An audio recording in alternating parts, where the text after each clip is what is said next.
Welcome to Retain, Revise, or Retire. Today we're going to be taking a look at hymns 36 through 40.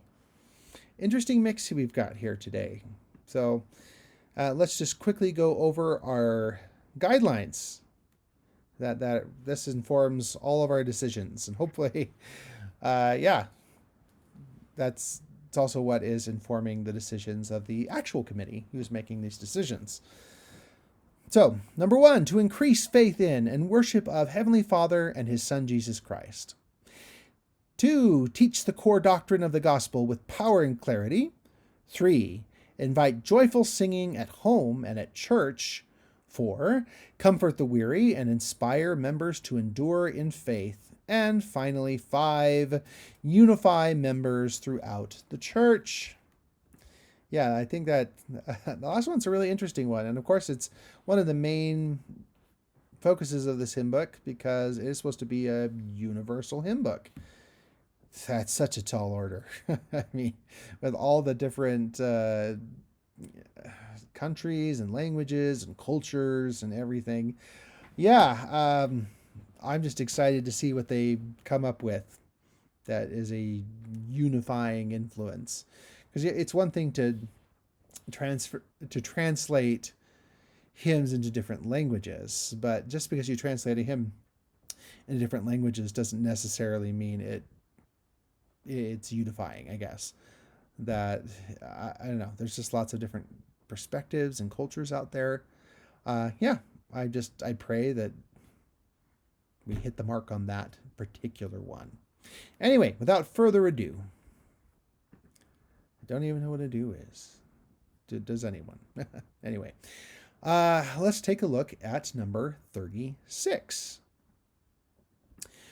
Ooh, right off the bat, we've got a very interesting one. This is They, the Builders of the Nation. And it's got a great melody. They, the builders of the nation, blazing trails along the way, stepping stones for generations, were their deeds of every day. So very singable. I like it. The range is good. So this was written by Ida R. Aldridge. So it looks like she was born in 1892. So she was born after, the pioneers had reached, many years after the pioneers had reached the Salt Lake Valley. So she's probably descended from the pioneers, that generation. Not too long after that. That's about the time that the Salt Lake Temple was originally dedicated. So that's interesting. So writing a text that pays homage to her more recent ancestors, it sounds like. So let's look at this one because it's interesting to think about. I live in Utah, and of course, pioneers are a big thing. We've got a whole day called Pioneer Day, 24th of July, coming right up.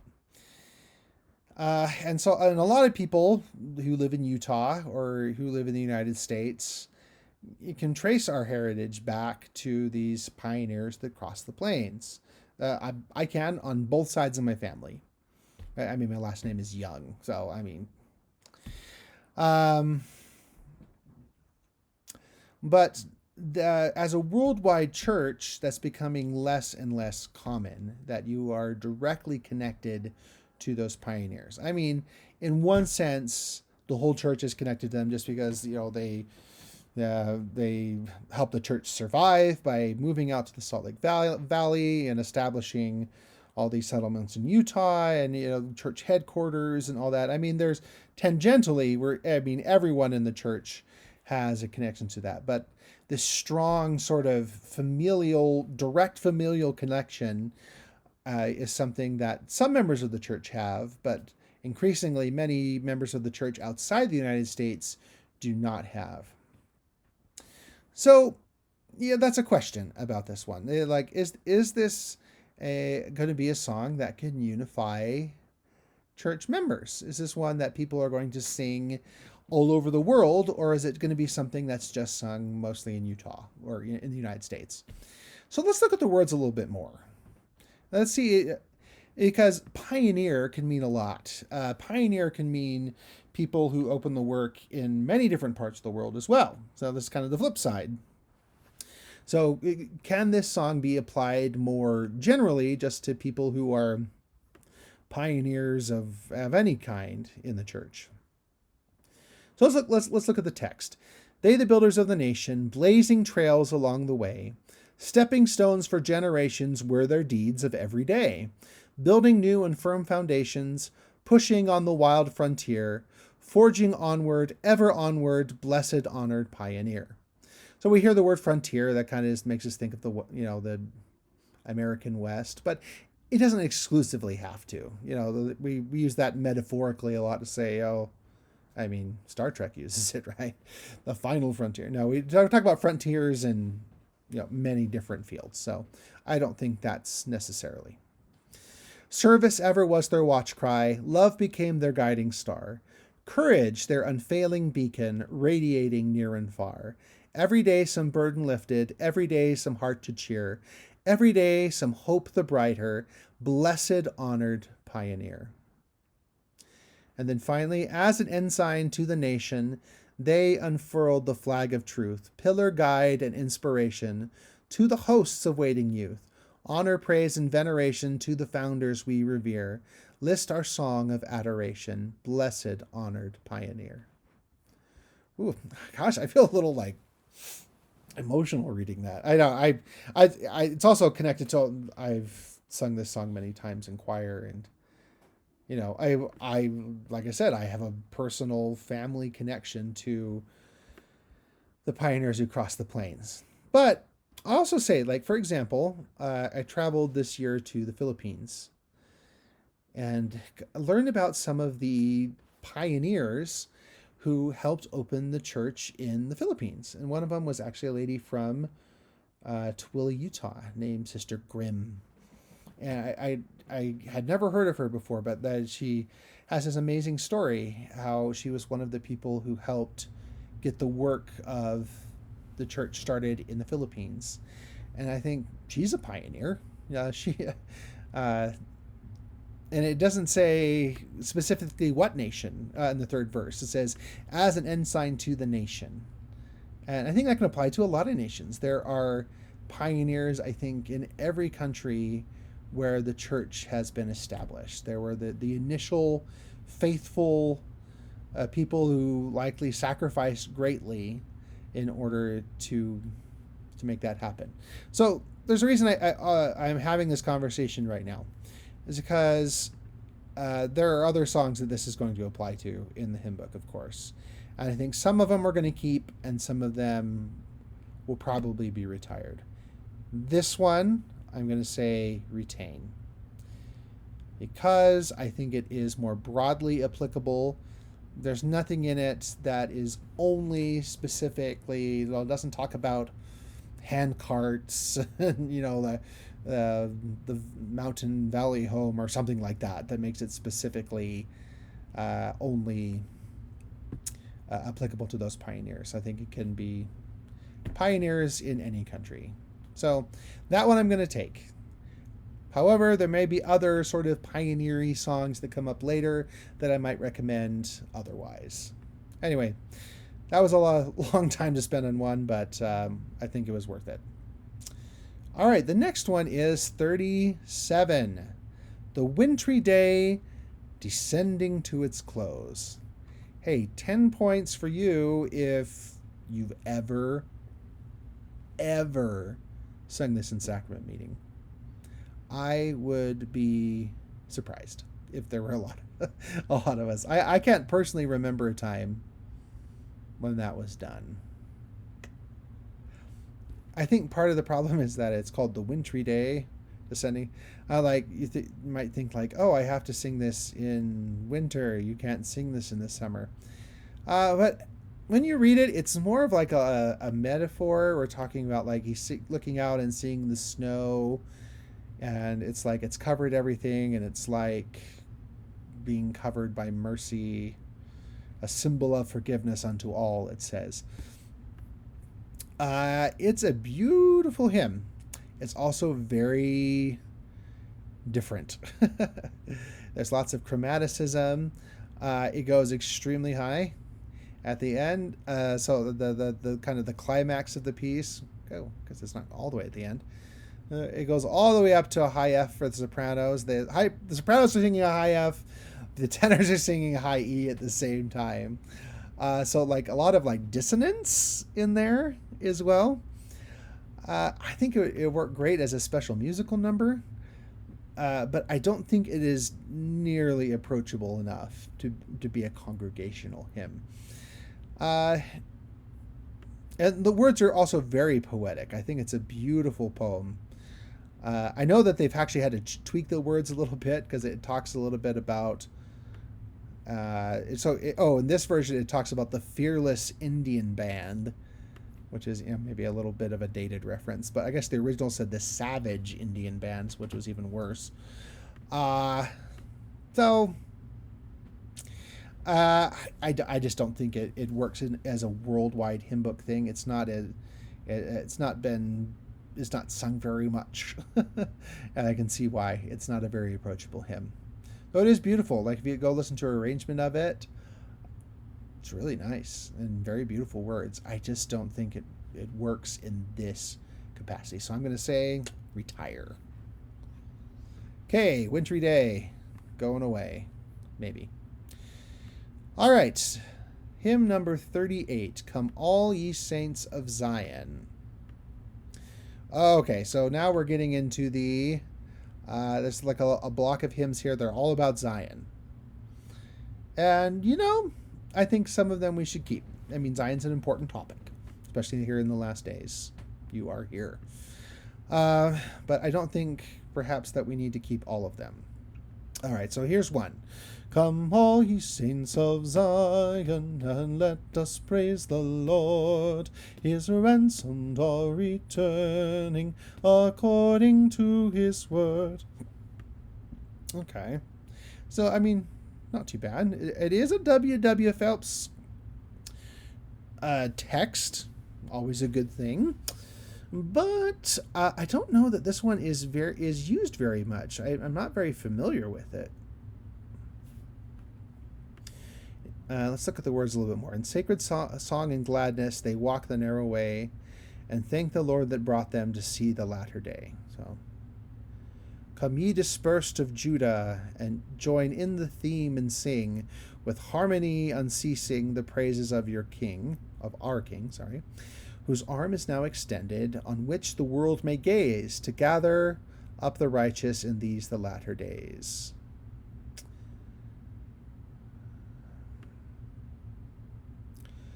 So it's a lot about the gathering of Israel.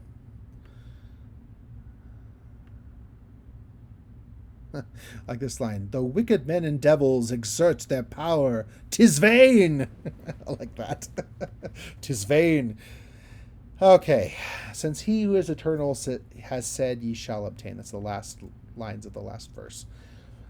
So, yeah, I don't know. I think that there are other songs. I think one of them is coming up just a little later that I think tackle this topic well. I don't think this one has seen a lot of use throughout the church. And so some of the language is a little archaic. So like in a lot of those situations, I would say just update the language a little bit. But I just don't know this one has seen enough usage in the church for it to warrant that. So I wish we would go back to talking like, though wicked men and devils exert their power, 'tis vain. I mean, that would be cool, but I'm going to say retire on this one. Sorry, W.W. Phelps, you still got some great hymns in there. I mean, that's a great hymn, but you'll still be represented for sure. Okay, next one. O Saints of Zion. This one is not W.W. Phelps. It is Ed M. Rowe. Born in 1878. Lived up through the 1950s. All right. Honestly, this is not one I know at all. So I'm going to go ahead and play the accompaniment. See if maybe I'll recognize it. Who knows?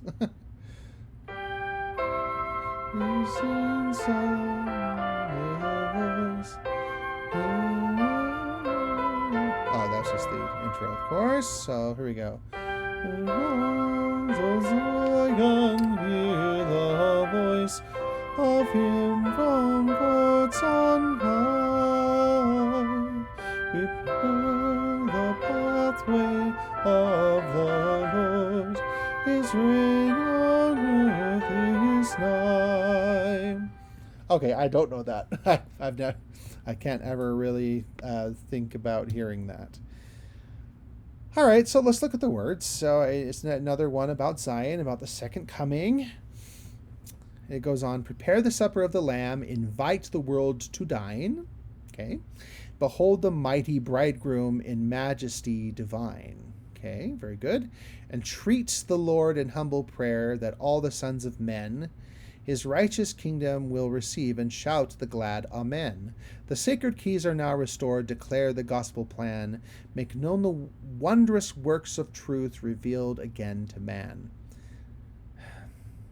I'm kind of guessing that a lot of these where they talk specifically to men, they might try to update some of these to more gender inclusive language. I seem to have heard that somewhere, that's one of the things they're trying to do. I mean, some of these phrases are scriptural, so like to all the sons of men, they say that like that in the scriptures a lot, and we know that it means all of humankind, but I don't know. I think that in today's society, I think that might just be something they do. Just throwing that out there. All right, in the last verse, behold the glory of the Lord sets Zion's mount aglow. That's a cool image. For Zion is an ensign pure, all nations to her flow. O saints of Zion, tread the paths your faithful fathers trod. Oof. Sorry, that's actually one of my pet peeve rhymes. Like some people can get away with it, like Bruce R. McConkie. But trod and God, like we never say trod, like in regular speech. Lift up your hearts in gratitude and serve the living God. I mean, it's hard to rhyme things with God, of course. But I just don't, just a personal choice. See, like, I just don't know that this one has seen enough use in the church either. I've never heard it. Never sung it. It's a decent hymn, but I don't see that it continuing. So retire. Man, I'm doing that a lot today. All right. 40. Oh, sorry. The one I was thinking about earlier is Let Zion in Her Beauty Rise. That's 41. So that's going to have to wait till next time. All right. Another Zion hymn. Here we go. Also, gosh, why don't we sing any of these? I mean, we talk about Zion a lot and the gathering of Israel and the second coming and, topics that are adjacent to that, but we don't sing a lot of these late 30s, early 40s hymns in the current hymn book.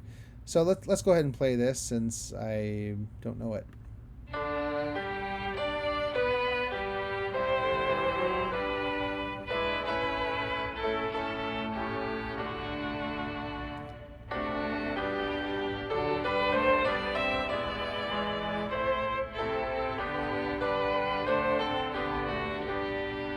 All right, here we go.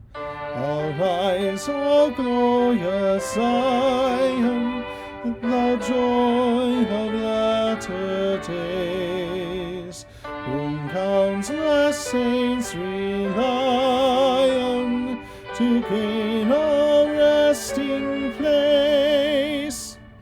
Okay. I noticed right away it's a very high register for congregational singing. There are tons of high E's for both the tenors and sopranos. The bass, basses are fine. Altos are fine. Lots of cool little runs though. I like that. The little walking boom, boom, boom, boom, boom, like in the basses. I gotta say, Zion with rely on. That's That's quite the rhyme. I know it's hard to rhyme things with Zion as well, but whom countless saints rely on rhymes with Zion. Maybe if you say it like lion, I don't know. Yeah, that's tough.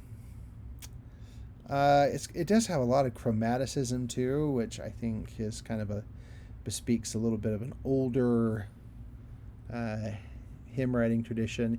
Yeah, the music was by George Careless, who was so 1830s to 1930. Oh wow, he's almost 100 years old. Yeah, I just don't. Sorry, Zion songs. You're decent songs. You're really. I mean, you've got some good words and whatnot. I just don't know that they've caught on. I think we need to maybe update our Zion songs. But don't worry. Next time, spoilers or preview, foreshadowing. I think Let Zion and Her Beauty Rise should stay. So we'll talk about that next time a little bit more. So I'm not going to get rid of all the Zion songs, but I don't know. A lot of these have just not seen utility in the church up to this point. And, there are a lot of songs that are not officially in this like Zion song corridor that still address these topics. Like even Redeemer of Israel, something like that. Or Now Let Us Rejoice. That they talk about, the second coming in Zion and whatnot, tangentially or more directly. So I'm going to say retire. Whew, sorry, that was a bit of a bloodbath. That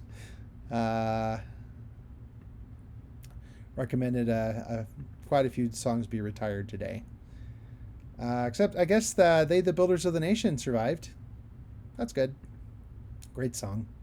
And if sometimes we do Pioneer Day celebrations in the church, that's the perfect song for that. But I think it can also be the perfect song to celebrate pioneers in other countries throughout the world. So there's that too. All right. Well, thanks for watching. Please leave me your comments. Let me know what you think. Like and subscribe if you enjoy this content.